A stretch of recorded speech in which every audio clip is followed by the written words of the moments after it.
Tarek Aouini. Welcome po.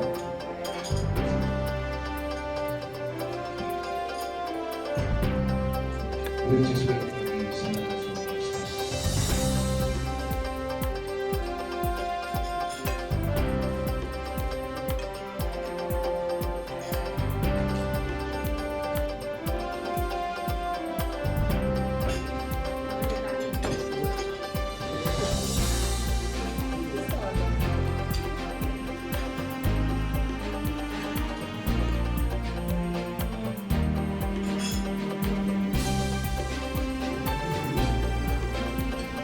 Good morning, everyone, friends from the media, and of course, our esteemed guests for the April edition of Talk With Us here at Widus Hotel and Casino.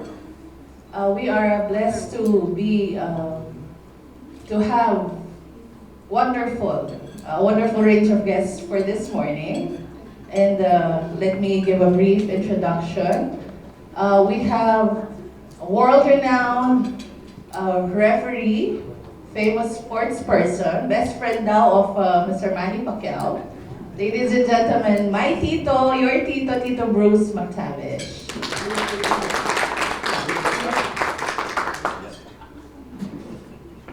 We also have, of course, our host for our monthly event, new kid in town, our new general manager of Widus Hotel and Casino. Let me give you a brief background. He's a Tunisian national, a veteran in the international hospitality industry, equipped with 16 valuable years of hotel management and property development experience from world-renowned chains such as Jumeirah, Starwood, Dusit, and Fairmont. Ladies and gentlemen, I'm sure he has more of his accomplishments he'd like to tell you about later. The new general manager for this hotel and casino, Mr. Tarek Aouini. I hope I said that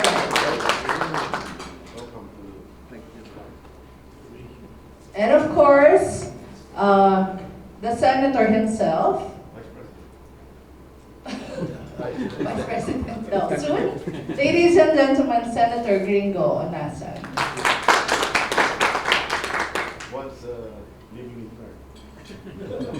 Now I give the floor to our president. Thank you, Arlene. So welcome to the April edition of the Talk With Us. So we can start now the press conference or the kapihan natin. So dun sa gusto magtanong, please raise your hands to be recognized. Okay, let's bring Cervantes of the Philippine Star. Good morning, sir. It's going to be a hodgepodge thing because the three of them different backgrounds and different interests. But first, for Senator Honasan, the elections are coming, and the surveys do not seem to favor you. Are you still optimistic that somehow things will turn in your favor come May 9 elections? Well, let me talk in boxing terms. It ain't over until the fat lady sings, until the last round. And I think this is a marathon, not a 100-meter sprint. So, if I get my citizenship, you have my vote. Bruce, that's good enough. That's called an endorsement. So, my reasons basically, Ding, no, for running, deciding to run is well, I decided very late, but I think I'm a better soldier than a politician. I could not allow the standard bearer of the party I am helping organize to run without alone, without a running mate. I would end up resigning. That's the honorable thing to do. But I think 2/3 of the campaign period behind us, I feel that I have accomplished my mission. Now, first, I am able to remind our people of what we tried to do through People Power 30 years ago. when the Filipino people here and all over the world get together with their army under moral leadership, real change is possible. Not only changes in personalities, but changes in the system, reforms, good governance. The second purpose would be to articulate the platform of the UNA, the United Nationalist Alliance, which initially made me interim vice president of the party. After, Ding, I'm the original foundling. I have run 4 times in 4 national elections as an independent. And in the 2013 elections, I was adopted again by the UNA coalition. When the vice president was very high in the surveys, no? His numbers were up. He had a long list of running mates queuing up to be his running mate, to be identified with him. But because of certain issues, his numbers hit a bump and went down. He ran out of running mates. And lo and behold, who was the only one available? An independent candidate like me. So these are my 2 reasons. And I feel that with a little over 30 days left, I have already delivered my message. And whatever the outcome is, as long as we are able to hold credible, clean, free, and honest elections, I feel that whoever is elected at national and local level, including president and vice president, must be instruments for national unity, lasting peace, and the prosperity that follows. Thank you. Thank you. Good morning, Mr. President. In case you are elected as vice president, and the president asks you, I want to settle the South Philippine Sea, what will be your recommendation? West Philippine Sea. West Philippine Sea. South Tennessee. South Philippine Sea. What will be your recommendation? Well, my recommendations will be actually one of them is in place already. We have already tabled this issue in the International Tribunal. Yes. And I feel, Romy, that we have won round 1 at least. Because, why? Because the International Tribunal said to China that whether you send a representative here or not, you are under our jurisdiction, according to the law of the sea. It's an international covenant. No? The second recommendation I would make would be to conduct a performance audit of all our bilateral and multilateral security and economic arrangements to find out if they serve our mutual interests. If they do not, why continue?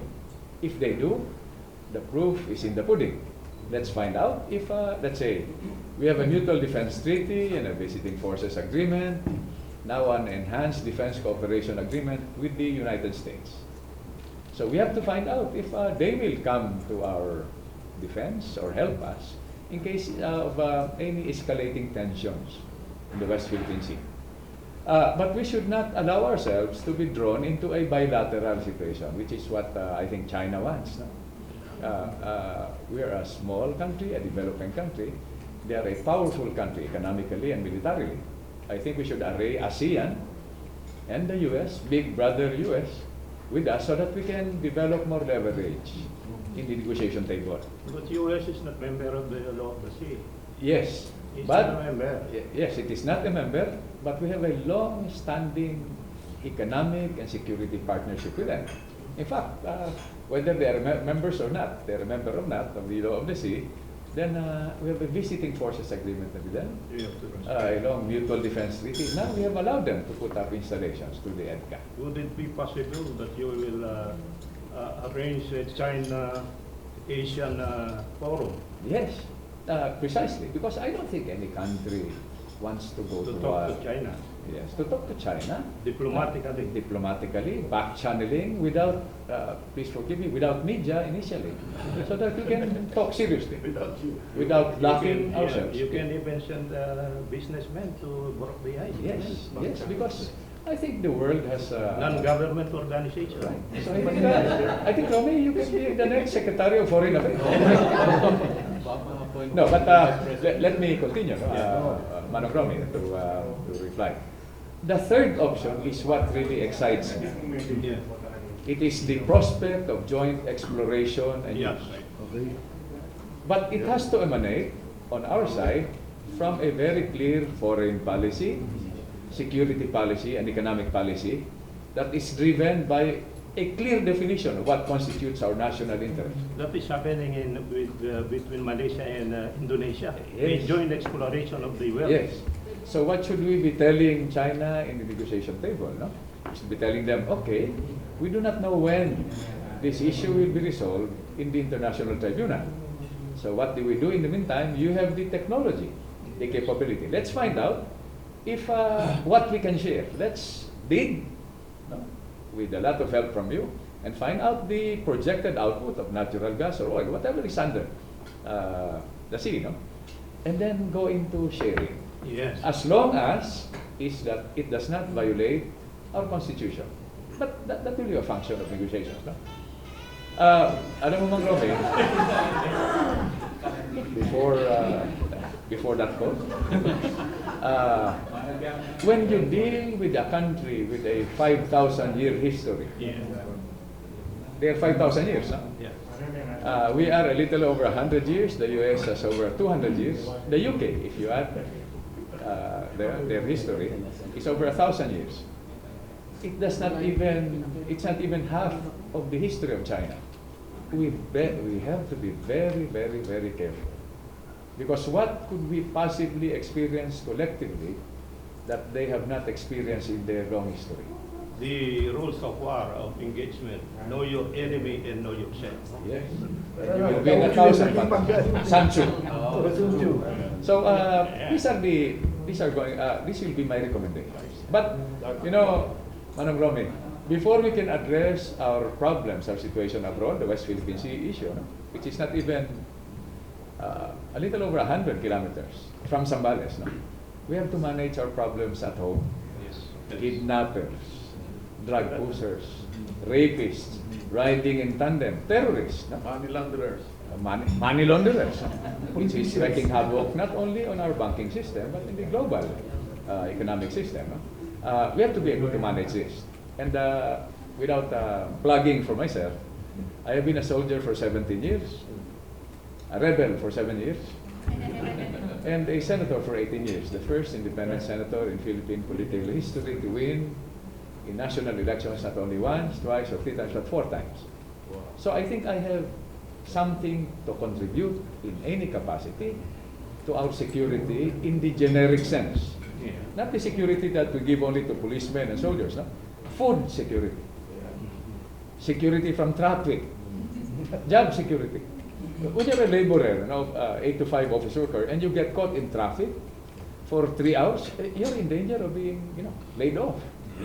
Security of our OFWs. We have 14 million of them scattered in 200 countries all over the world, being exploited, being abused. My strategic recommendation would be to bring them all back home. But there must be opportunities waiting for them at home.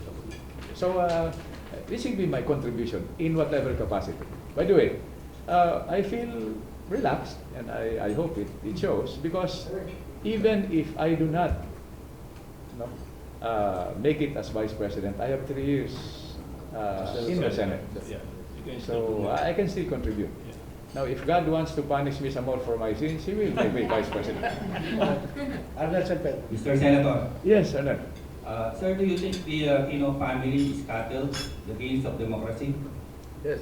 Well, Arnel, we cannot look at it in that manner, no? Because the problems that, the situation, I don't call them problems, no, that we are experiencing now, is the cumulative effect of years of maybe mismanagement, lack of vision. And this interesting, you in Pampanga are experiencing this, no? This culture, this political culture of anger, hatred, and vindictiveness. Pampanga is underdeveloped. It should be a hub for development. It should link the Metro Manila area to the north. No? Why? Because it is identified with a political personality, a former president who is presently incarcerated, and there are perceptions that he is Are you deprived. saying, sir, that President Aquino is vindictive? I'm not saying that he is vindictive, but the political culture maybe, no, below him and around him warrants this culture of anger, hatred, and vindictiveness. And I can understand that situation because it is about power. No? But I think more than our desire to hold on to position should be the overriding concern for what constitutes our public and national interest. You know, Arnel, I've been asked during the last EDS celebration, I was asked by a young journalist, Senator, after your experience 30 years ago, what would you advise our generation? You know what I said, Arnel? Avoid using the word or and use the word and more. Let me explain, with your permission. No? Even when we deal with our national heroes, why is it that we deal with, is it going to be Bonifacio or Aguinaldo? General Antonio Luna or Mabini or Rizal? You know, our national heroes were imperfect men. Jose Rizal, our national hero, was a chick boy. But these were imperfect men, just like the founding fathers of the United States. Like the person Thrust into extraordinary circumstances. During those days when we were not yet, no, one nation, you know, these people dreamed of a Filipino nation. That's what made them icons and heroes. No? So maybe even in the present elections, since there are no existing political parties, you name me a party, Arnel, I'll tell you how fragmented it is. Yeah. It's personality driven, it's market driven, it's transactional. Until we can restore and develop a functioning political party system, whether it's bipartisan or a multi-party system like we have now, the overriding interest should be what constitutes the national interest. Most of our problems are admittedly economic in nature. Now, food, clothing, shelter, health, education need funds. But the first steps must be political. Case in point, we have not yet even decided when and where to bury a former president. If we cannot resolve something as procedural as that, how can we deal with the West Philippine Sea issue or criminality? We're busy fighting each other when the permanent enemies, which we should initially fight and win in the hearts and minds of our people, no? We're busy fighting each other. So General Antonio Luna was right. Our greatest enemy is ourselves and each other. Ray Navales, Buried the former president and national Manong Rami, it should be procedural. I would ask, by the way, a study was made and the Vice President was asked to make that study. Yeah. And the recommendation was full military honors, bury him in the north. Until the issue is resolved with finality, it's in limbo now. If you ask me, what would be my recommendation? I would ask the administrator of the libingan ng mga bayani, without mentioning names. What qualifies a person to be buried in the libingan ng mga bayani? He would tell me the criteria, no? What would disqualify him? Then I would ask the magic question. Can we bury President Marcos, former President Marcos? If he says yes, then let's make a decision to bury him tomorrow. If no, then let's follow the recommendation of Vice President. Bury him with full military honors in the north, which was, not even given due course. Ray Navales, Sunstar. Sir, I'm Ray from Sunstar. Yes, Ray. What is your take po dun sa proposed decentralization of government and the congestion of Metro Manila? Well, I'm glad you asked that question, Ray, no? Because let's talk about decentralization. We are 7,100 islands during high tide and 7,200 or more during low tide. Our geography, our demographics warrant decentralization. Case in point 3, I would push for amendments to the local government code. We have devolved authority and responsibility. You know what we forgot to devolve? The money. And even partisan politics has been inflicted on that situation. So I would move for a more decentralized form of government. That's why some of our brothers and kababayans in Mindanao are thinking of an independent Mindanao. Just like a marriage, when it does not work, legally or morally, you think of a divorce. Because it does not serve. You're not happy anymore with each other. So maybe Mindanao and Visayas are not very happy with the situation, and they refer to the seat of government as Imperial Manila. That's not a good sign. So I would push for something like that, but it will require amendments to the Constitution. Now, let's talk about charter change. No? It developed a negative connotation during the time of President Ramos. No? President Ramos, by the way, if you look at the record, was one of our better presidents. 6 years of uninterrupted political stability, no? And we were a tiger economy, tiger cub economy. But towards the end of his term, somebody asked, Philippines 2000 is a medium-term economic development program. And then somebody asked, so we should have a long-term program. And somebody answered, yes, but Ramos must continue to be president. In short, Arnel, June, no? Ray.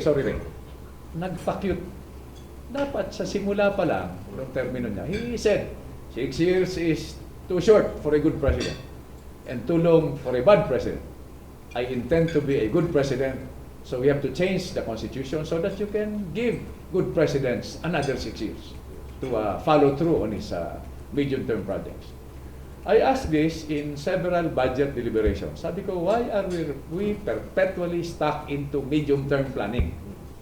Other countries have a 50-year development plan. No, they retool it every 10 years, every 5 years. Tayo, every 3 years is the extent of our vision. Why? Because every 3 years we have elections.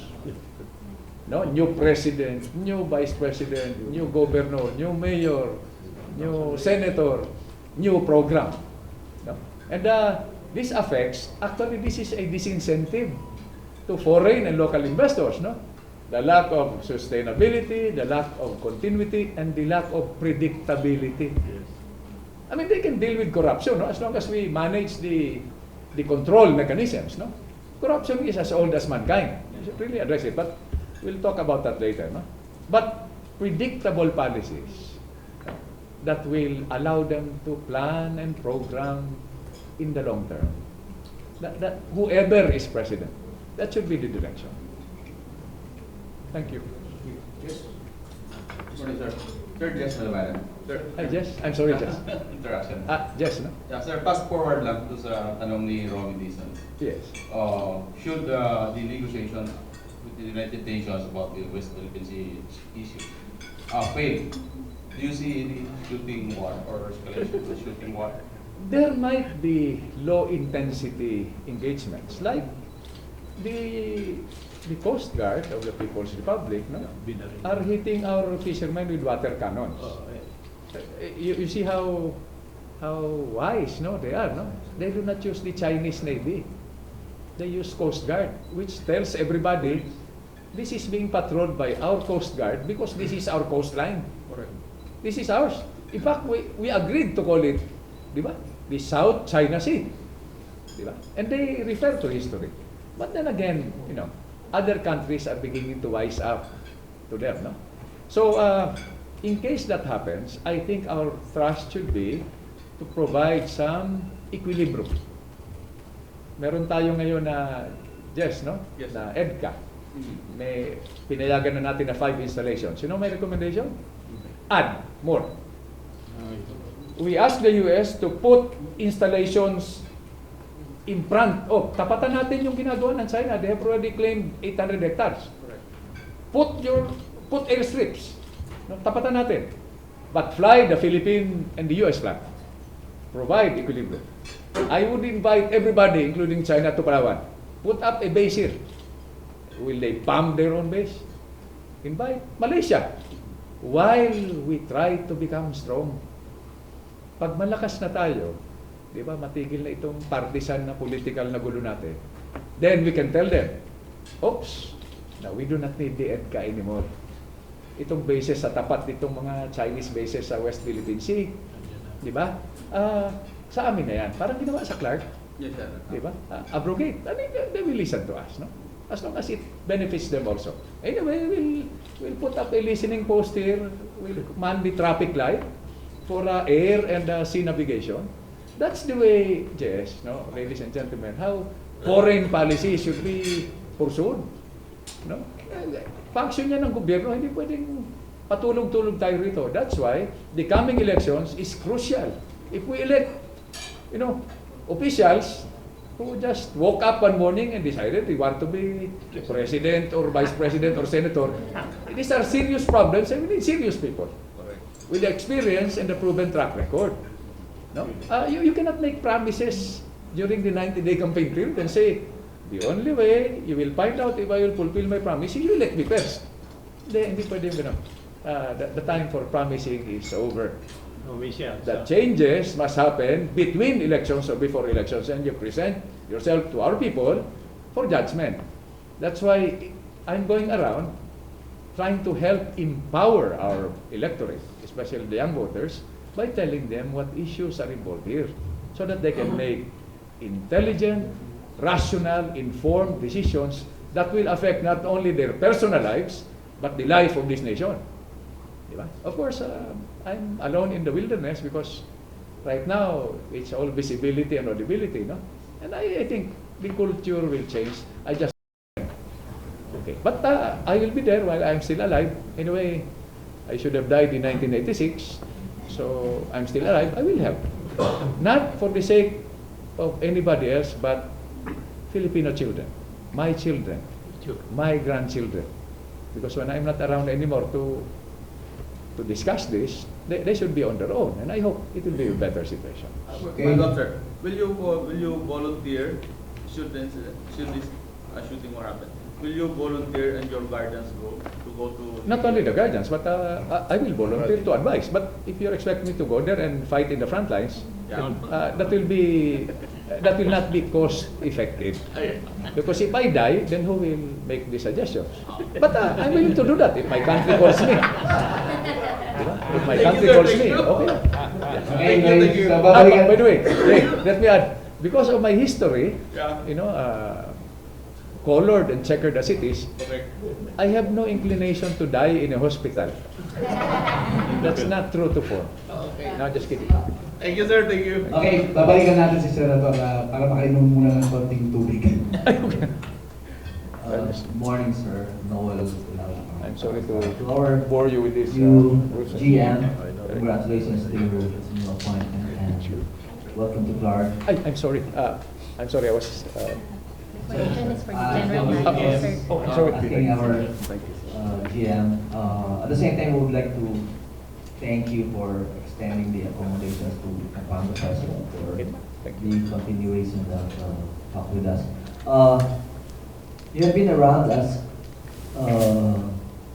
GM or a long time hospitality officer, so in Asia, Middle East, even the Indian Ocean. So can we have your impression so far on how you see Clark and how different is it from the places you have been to?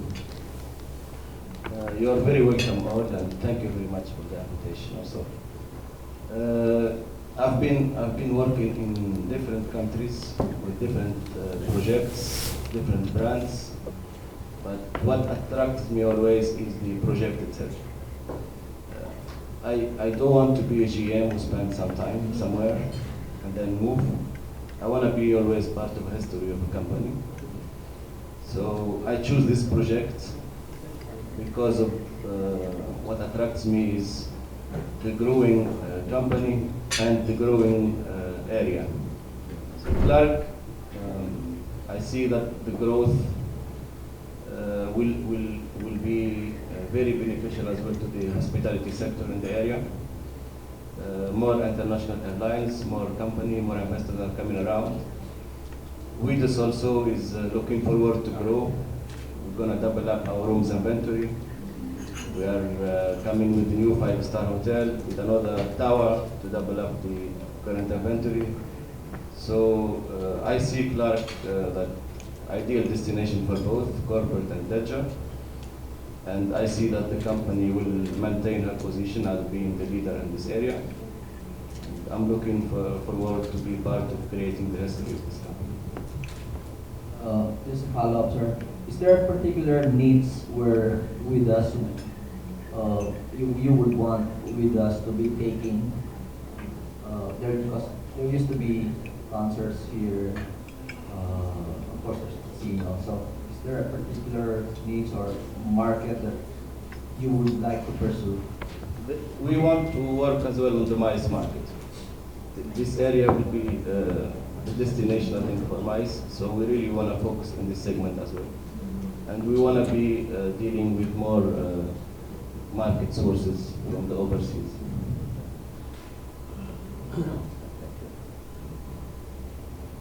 Question, sir. You are from Tunisia. I'm from Tunisia. Yeah. What happened to the Arab Spring, which originated in Tunisia? Okay, the Arabic Spring, it's I think it's a generic word. Yeah. Because Arabs are different, and countries have their own way to deal with their problems. So I think what can be a spring in a country can be autumn in somewhere else. Yeah. So I see the word Arab word is not really the right word. What the reforms are starting to? Sorry. The reforms are starting to. In Tunisia, I think it's getting better now, and it's quieter. Yeah. We don't hear Tunisia name often in the news like any other countries. So this is a sign that it's getting stable. Yes. Thank you. GM, Eric, will you be pursuing the plans of with us and with Mario? I will be part of the project team, but I'm not the one leading it. So you're not the one leading it, but you'll be supporting the. I will be part of the team. Question. Any more question from GM? So, My question is. Robbie, may I add? Yeah. I have to, before, I'm sorry. You asked Tarek about Arab Spring. Yeah. It happened to us 30 years ago. Yes. 1986. 1986. The proposal was to calibrate our return to full democracy. Let's not throw the door open too fast. I'm not passing judgment on the situation in Tunisia and in the other Arab countries. No? What we did was we jumped too soon. We had a freedom constitution. Our proposal, but nobody listened to us. We're just soldiers, no? And military rebels, was to form a National Unification Council with President Tory, Cardinal Sin, other credible personalities that would oversee the transition from what was considered authoritarian eventually to full democracy. No less than the late Senator Ninoy Aquino said any president after President Marcos would have a difficult time putting this country together. So what did we do? We jumped it through the door wide open, which is what happened. When you do not calibrate the transition, no, Manong Romy, we are now looking at the situation that is a result of what happened 30 years ago. Kung dahan-dahan tayo, if we did it slowly, deliberately, calibratedly, because of the polarization that happened, no, the parliament in the streets, the confluence of events, maybe we could have managed the situation better. So these are just my comments, looking back at history. That's hindsight. Hindsight is 2020. But nobody said it would be easy. Yeah? So let's not lose hope. This is still, as telling Tarek, no? And I'm sure Bruce knows, this is a beautiful country. Yes. We are such a good people. Kaya lang, I came from the north. Of course, they have a sentimental favorite in the north, no? The candidates. I said, when we recite our oath of allegiance, we do not say, ako ay Ilocano, or ako ay Kapampangan, or ako ay Bicolano. I say, ako ay Pilipino. We should elect. Now, if the candidates of our choice are Ilocanos or Bicolanos, and competent, visionary, with a proven track record of experience and capability, ideal situation. But we will be electing the president and the vice president of all Filipinos, not only the Kapampangans or the Ilocanos. It's about time we start thinking like our national heroes did. We should think as Filipinos. That's just my suggestion.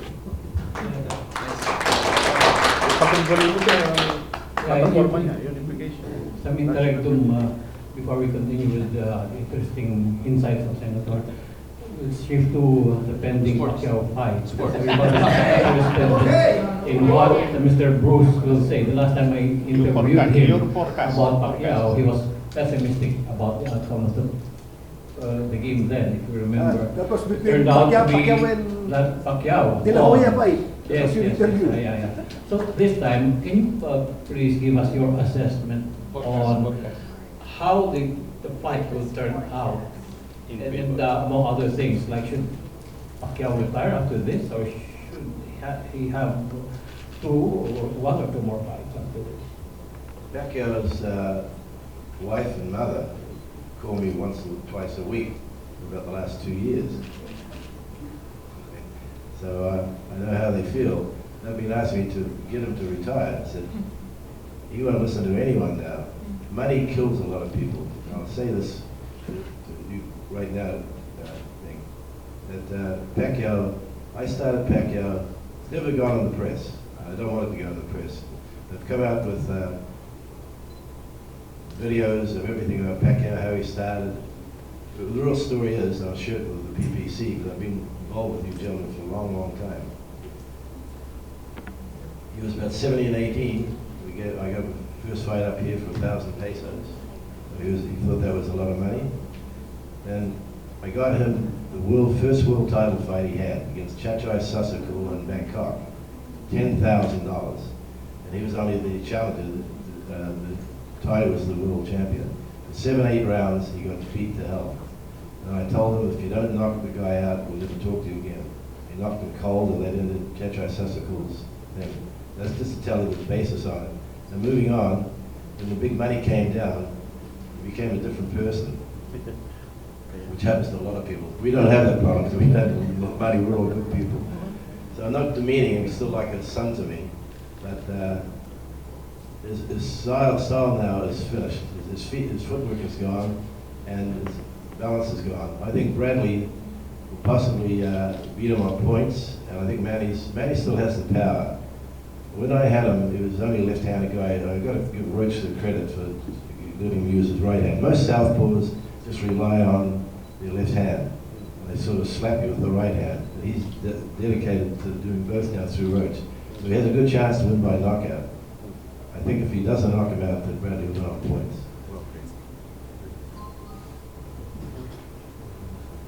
Doesn't knock him out, Bradley will win on points. More question? Jake? Follow up, Senator. If you are elected by Vice President and the President asks you the number 3 pressing problem of the Philippines to solve during your initial 100 days, what will be this problem? You will recommend to him? Manong Rami, I'd recommend solve the peace and order problem first. You want to wake up early and work, be productive, and go home late, go overtime. You cannot do that if you're worrying about people under the influence of drugs, kidnappers, riding in tandem, terrorists. Solve the peace and order. We have to manage our problems at home before we can manage our problems abroad. Then poverty alleviation. And then the third will be employment and productivity. It is reported that 10,000 overseas Filipino workers will be laid off from the Middle East. When they decide to come home, we better be waiting for them with opportunity, or develop an insurance system while we develop the employment opportunities for them. So this would be my, when I say peace and order, it includes setting in place the foundations for a lasting peace in Mindanao, the land of promise. Last week, I talked with the chairman of the Moro Islamic Liberation Front. I was sent by the Vice President. And I did not talk with them as a politician. I talk to them as a former rebel. And I could sense, I look at them now in a different light. The real causes of criminality, insurgency, rebellion. Number one, social injustice. Number two, poverty. Number three, too much partisan politics. And we were speaking on equal terms. Chairman Murad convened the Central Committee. You know what worries them, Manong Romy, ladies and gentlemen? These are the moderates, old warriors like myself who want to see peace after going through the painful experience of the armed conflict. A new breed of young Islamic fundamentalist fighters are beginning to flex their muscles. These are young people who have lost fathers, mothers, brothers, sisters, relatives. And they are influenced by the biggest influence in the Islamic world, the religious leaders. It's like, if one cardinal would tell both of us, Manong Romy, the only solution to our problems is the armed struggle, he would carry a lot of credibility. This is their problem. Sabi ko, this is the challenge for us. Moderates, older, wiser, to tell them that the way of violence is not the proper way.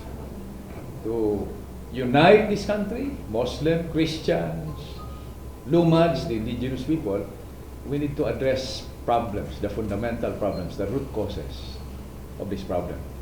I also advise them that until the peace process is in place firmly, do not renounce your armed struggle. You will lose your leverage. You will be eaten up by the system. Use it as leverage because under the next administration, whether it's the Binay administration, with me in it or out of it, I will help unconditionally. Any administration, any president, any vice president. Not for some patriotic motive. I just want to make sure that when I'm not around anymore to take care of the concerns of my children and grandchildren, the peace process will be in place. And we are able to manage better our peace and order problems. Thank you. And sir, the drug problem in the country has become so serious that it has become a major issue in the campaign, presidential level. If you had the means and the power to solve the drug problem in the country, would you be able to do it in 6 months, and how? Assuming that you'd be able to do it. Well, Dick, I will not be referring to any candidate because it will be self-serving, it will be too biased, too partisan. When you talk of solving not only the drug problem, but problems of criminality, you better be ready to solve the problem of poverty. Yes. The root cause. The root cause. Nobody wants to be a criminal. Nobody wants to be a terrorist or a rebel. I know that from experience. But when you have limited options, limited choices, like we have serious problems in the judiciary, which in the perception of many has become politicized. Questions of law and of fact are tainted by partisan political considerations. The judiciary is the last bastion of our democracy. Why? Because it unleashes the coercive powers of the state. Warrant of arrest, TRO, dispersion. It's happening in Kidapawan. No? When you have problems, institutional problems in the judiciary, and you are an ordinary Filipino, kanino ka tatakbo? Whom do you run to? We are surprised that we have rebels and criminals and terrorists wreaking havoc on our system, on our lives. So when you say I will solve the drug problem, I will solve the problem of criminality in maybe 600 years is a more realistic way. But please don't quote me because criminality and greed and corruption is as old as mankind, and we go back more than 600. But we can start making lives better. Diba? That's the Bill of Rights. Protection of life, liberty, and property. If one life is at stake, the freedom of the press, freedom of speech, freedom of expression will have to take a backseat. Now, what am I trying to say? Now, solutions, not only the drug problem. You name me a street, an esquinita, an alley in the Philippines where we do not know each other. We know who beats his wife, who does not have a job, who keeps an unregistered firearm and fires it during New Year, whose children do not go to school. We know. That's 100%. We know each other. So any new face, two people in the sari-sari store corner drinking coffee or soft drinks for the last 2 hours must be reported, no, to the authorities so that they can be asked, what are you doing here? Can I see your ID? No? Are you a government agent? A security guard of a politician? What are you? Why have you been here for the last 2 hours? So that they can react. We cannot rely on the CCTV. That's after the fact. Have you heard of any criminal using a registered firearm and a registered motorcycle and showing their face to the CCTV? So we have to develop and manage our information system that will give us intelligence and allow us to proactively react. We can scale that up or down. This is one case where I hope Bruce, Tarek, are being chismoso and chismosa, rumor mongers, and usiceros will be a positive trait that will help us manage this. No? In fact, we can scale it up and down. Our chismoso and chismosa fishermen who fish in the Western Philippine Sea must report any vessel that does not fly the Philippine flag to the Coast Guard or the Navy, and we do not have the capability to react, report it to the U.S. authorities so that they can send a battleship or a fighter bomber. That's how it works. Scale it up or scale it down. But we must be driven. Anti-drugs, anti-kidnapping, peace and order must be driven by timely, accurate, complete information. That's how I would manage it. But zeroing in on the drug problem, I've participated in hundreds of debates as chairman of the Senate Committee on Public Order and Dangerous Drugs. The best solution really is good parenthood. The families must know where the children are, the members are, whom they're with, what they're doing. They said they'd go to school. Are they really in school? What time they're coming home?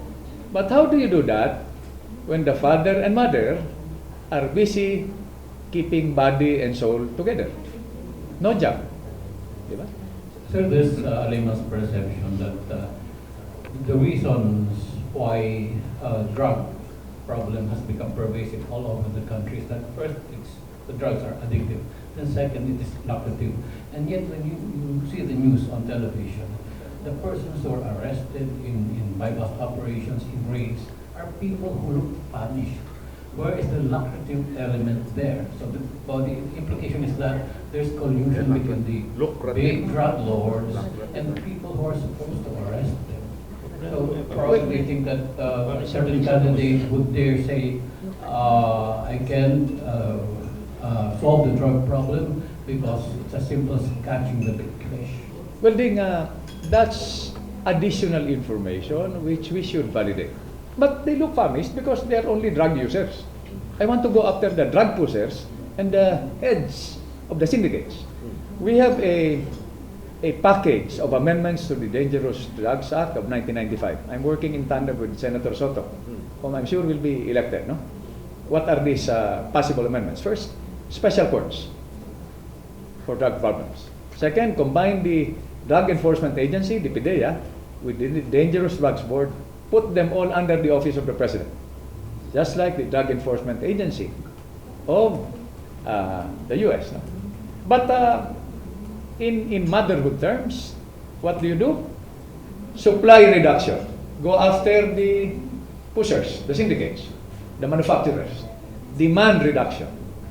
Those who use it, who buy it. By the way, these are not limited to poor people. No? You have a lot of people using something, some form of drug, like ecstasy, living in posh subdivisions. So this is not a problem peculiar to poor people. The cop-out, the alibi is we cannot buy food, so we resort to drugs. That's one aspect, no? But in between, you have alternative livelihood. You have special courts, you have rehabilitation, which is actually where we should put our money. Rehabilitation. No? Would you believe that there are 70, 80-year-old drug users? You think they are young people only? So we can look at the figures. What I'm trying to say is, this is a total holistic effort.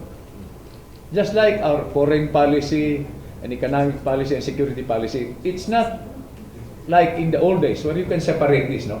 It's a very porous policy environment.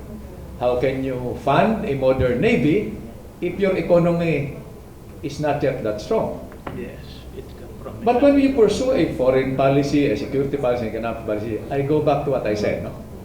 It must be driven by what constitutes our national interest. That has to be the starting point. And that's where we come in from our own 18 years experience in the Senate. We must amend the Commonwealth Act of National Defense Act, Commonwealth Act number 1, drafted 70. But these are technical already, no? And it will be difficult for us to communicate this to our intended audience, the beneficiaries and victims, which is the majority of our people. Okay, so Jojo. Jojo, yes? Yes. Hi. Good morning, Senator. Good morning. Your thoughts about the Clark International Airport? What are your plans for the Clark International Airport? Well, Jojo, that was a plan that was thought of, conceptualized during the Ramos administration. And I'm trying to validate the info, even during the Marcos administration. So you see how we have self-inflicted problems. Remember APEC? We did, no, the first APEC was in Subic. 96? The last APEC, the recommendation was to have it in Clark. Less traffic, better security. So what did we do? They asked, who is making that recommendation? Since maybe the decision makers did not like the name, they decided to. And we spent about 10 billion pesos. Okay, so, yes. Now, what am I trying to say? That should be the direction. We put up a railway system, no, from Manila to Clark. Either underground, above ground, or surface, depending on how much money we have or how much money we can borrow. Diba? Maybe domestic, maintain where they are. International, dito. Take you 30 minutes from Manila by bullet something. So my point is, this should be developed as a hub, not only for airports, no, but commerce, for business. We were here about 2 weeks ago. I will not mention the name of the car company. So they're producing cars. The cars and trucks and pickups are being used by government agencies. You know what their problem is? Customs has not released the plates. 15,000 plates. So the customers are complaining. Can you imagine how that serves? How do we attract foreign investors and local businessmen to put up their businesses? Okay, but because this is Pampanga, and I can only surmise that it is identified politically with certain personalities, we seem to be not at the head of the line. This is something we should bury once and for all. This culture of anger, hatred, and vindictiveness, and too much partisanship. It gets in the way. It really gets in the way. So I'm sorry to say that, but I'm not in this for the numbers or the surveys. I'm here to deliver a message. Bad news. I think the record said yung armed struggle ng mga local media may connotation. Armed struggle. Okay. Any more question? One more. No more. Senator? Mr. Bruce, can we keep it again? Yeah, because he said that Right moment. Pacquiao should knock out Bradley. Otherwise, Bradley will win by a point. What's your basis for saying that? That Pacquiao hasn't fought for virtually two or 3 years. The Mayweather fight was a disgrace. And Bradley is 5 years younger, and he's got a good trainer now in Atlas. And he's changed his whole style. We made the mistake in the fight that he lost to Pacquiao. He was going for a knockout, throwing crazy punches, and Pacquiao laughed at him and won without easy. So now he's retrained, and he'll become a different style, and he'll box and just look for points. What are his chances of giving Bradley a knockout? Pretty good. Pretty good. Yeah. By what round do you think? Around? 5 or 6. prediction. Bruce. 5 or 6. 6 rounds. So that's the only way he's going to knock him out. 6 rounds. He hasn't knocked out anyone in 7 years. Yes. So here's to the knockout punch. When you're doing anything, like Gringo Honasan is one of my favorite guys in the years. We've only met today. I like to talk to him after this. And also, Duterte is a good friend of mine. And he hasn't, so he lost it. When he was in his late 20s and early 30s, he was just dynamite. Then he became a born-again Christian. Then he went into basketball, and then he wants to fight. Anything in this world now, you've got to concentrate completely on one thing. You can't do 3 things. And no one in the world is capable of doing that. And he was doing that, trying that for quite a while. And just no concentration. And a lot of people don't know. What do you do? He go to these, and I'm a Catholic, and the Knights of KFC. So I'm not demeaning our religion.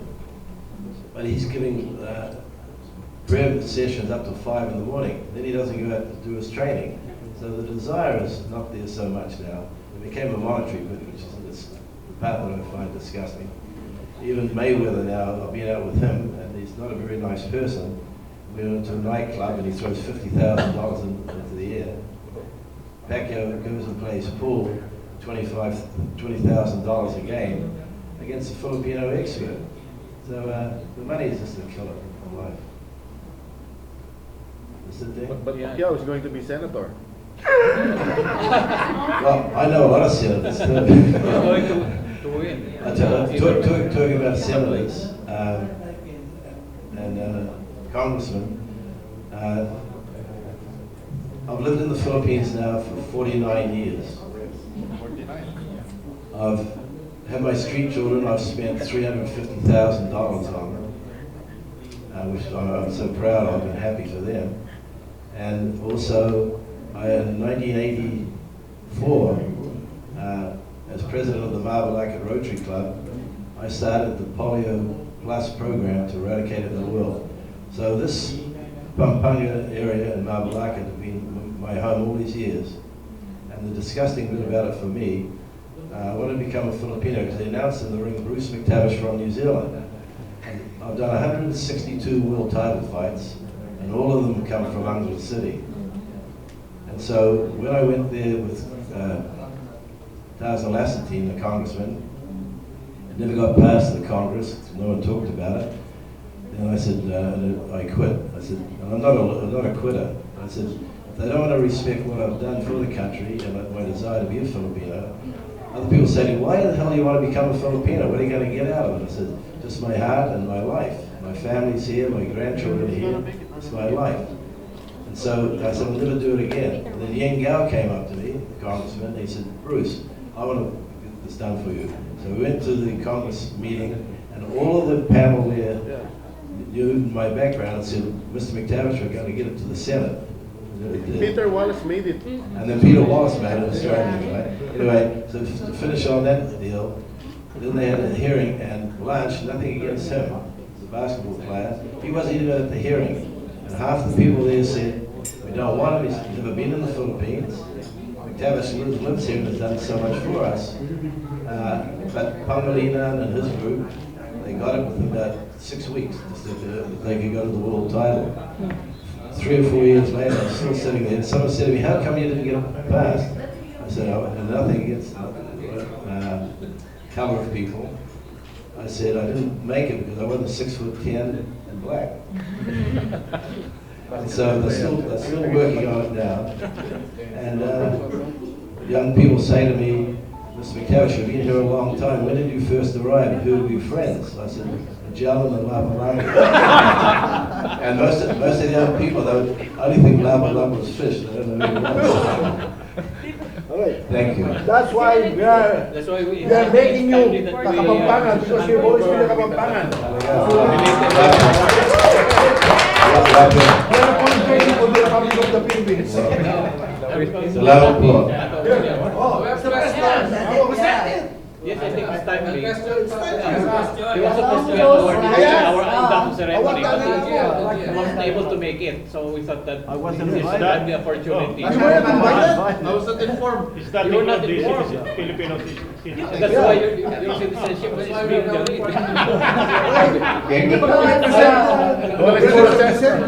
Before we present the award, I think, Bruce, I'll still be in the Senate. It's one of two things. I'll be vice president or a senator. So I think you should give me whatever we have on this effort to grant citizenship to Bruce. And Okay. no promises, because I don't know if I belong to the minority or the majority, or go back to being a fugitive. Okay. And along those lines, as we declare Tito Bruce officially as a Kapampangan, since he was not, yes, Nagkapampangan sa nag-given this award. this was supposed to have been presented during our induction at the 67th anniversary. I will read the citation. Arlene, even the GM has a Kapampangan wife. Lucky. The most outstanding Kapampangan award is hereby given to Tito Bruce McTavish for sports. For being a noble Filipino and Kapampangan, as part in being more Filipino and Kapampangan than most. For his deeds that have helped many in his adopted country. From 1983 to 84, he served as president of the Rotary Club of Mabalacan and introduced the Polio Plus project, a pilot program which became the basis of Rotary International efforts to eradicate polio worldwide, and later notable involvement in the Bantay Bata Foundation to help orphans, and for being the only Philippine representative to have been named World Boxing Council Referee of the Year in 2013 and 2015. This was supposed to have been given on the 9th day of March, but it's April 6th, just to say, by the Pampanga Press Club, signed Ding Cervantes Award Chairman and Justado Ding Pangilinan PPC President. Okay. Mabuhay Bruce Magsayan. Bruce Magsayan.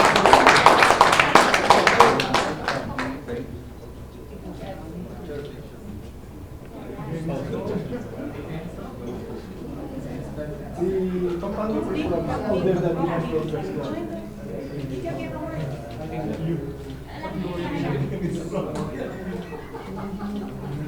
How about another warm round of applause?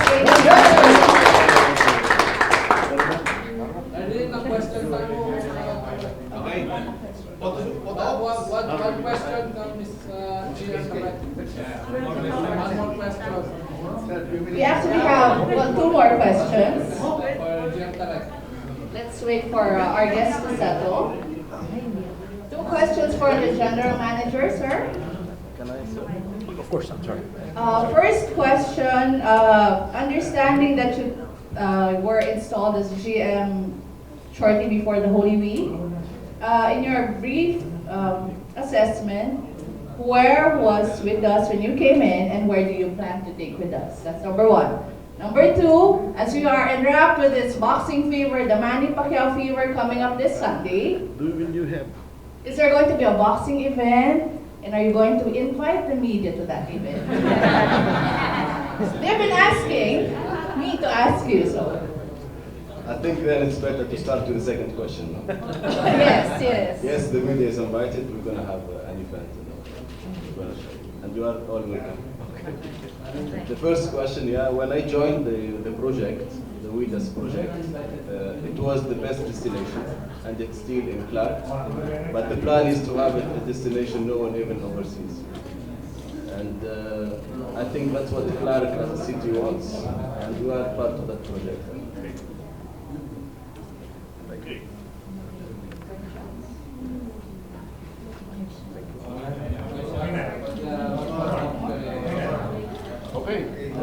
Okay, thank you. Excuse me, one thing here. The only reason this is not to be egotistical, but they picked the top 5 referees in history. And finally, someone writes the correct way. It said Bruce McTavish from Under City. So, and I'd like to present this to the president. Top 5 world box